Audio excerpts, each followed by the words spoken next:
السلام علیکم ورحمۃ اللہ وبرکاتہ۔ معزز ناظرین و سامعین، اس سال یعنی سن 2020 میں شب برأت کے بارے میں لوگوں میں کافی کنفیوژن تھا۔ کیلنڈر کی بنیاد پر کچھ ساتھی کہہ رہے تھے کہ 8 اپریل بدھ کے دن شب برأت ہے، حالانکہ ہندوستان کی ہلال کمیٹیوں نے یہ فیصلہ کیا تھا کہ شب برأت جو ہے وہ 9 اپریل جمعرات کے دن ہے۔ یہ کنفیوژن اصل میں پیدا اس لیے ہوا تھا کہ یہ جو شعبان کا مہینہ ہے، اس سے پہلے جو مہینہ تھا وہ رجب کا مہینہ تھا، تو رجب کے مہینے میں 29 تاریخ کو چاند نظر آیا تھا یا 30 کو، دراصل اس میں کنفیوژن تھا۔ عام طور پہ کیلنڈر کے حساب سے جو بات بتائی جا رہی تھی وہ یہ کہنا چاہ رہے تھے کہ 29 کو چاند نظر آ گیا ہے، حالانکہ ساری ہلال کمیٹیوں نے یہ فیصلہ کیا تھا کہ 29 کا چاند نہیں ہوا بلکہ 30 کا ہوا، اس لیے لوگوں میں کنفیوژن ہوا تھا۔ ہمارے پڑوس ملک میں جو پاکستان ہے وہاں 29 کے چاند کا فیصلہ ہو گیا تھا، اس بنیاد پر وہاں پر بدھ کے دن شب برأت تھی، ہمارے یہاں جمعرات کو شب برأت تھی۔ خیر یہ مہینہ تو گزر جاوے گا، اب مسئلہ یہ آئے گا کہ یہ شعبان کا مہینہ 29 کا ہوگا یا 30 کا ہوگا۔ اب چونکہ اگر پڑوس ملک کا دیکھا جاوے تو وہاں تو 29 کا گزشتہ چاند تھا، جس کی بنیاد پر اس سال 30 شعبان جمعے کی پڑ رہی ہے، اور جمعے کی 30 شعبان پڑھنے کی بنیاد پر ہفتہ یعنی سنیچر کے دن 25 اپریل کو گویا پہلا روزہ پڑے گا، یہ پڑوس کے اعتبار سے۔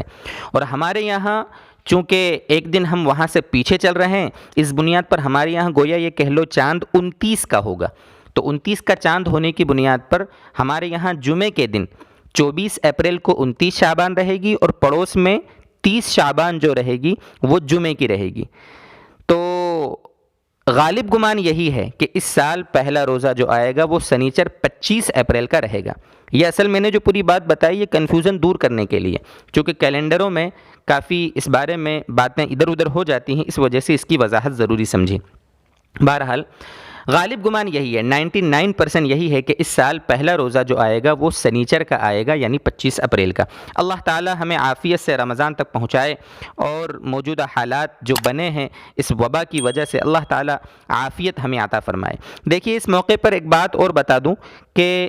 عام طور پر سوشل میڈیا پر ایک میسج چلتا ہے، بلکہ چالو ہو گیا ہے، کہ جو رمضان کی آمد کی خوشخبری سنائے گا اس کو اتنے ہزار اور یہ ثواب اور وہ ثواب، پتہ نہیں کیا کیا سوشل میڈیا پر یہ حدیث کے نام سے چلتا ہے۔ دوستو بزرگوں، کسی حدیث میں ہمارے جتنے بزرگان دین ہیں جن کی حدیث پر کافی گہری نظر ہے، انہوں نے بتایا کہ اس طرح کی کوئی حدیث نہیں ہے کہ رمضان کی خوشخبری دینے پر اتنا ثواب ملے، یہ من گھڑت بات ہے جو لوگ اس کو چلاتے ہیں۔ اللہ تبارک و تعالی ہمیں سمجھائے، شریعت پر سمجھ کر عمل کی توفیق دے۔ وآخر دعوانا ان الحمد للہ رب العالمین۔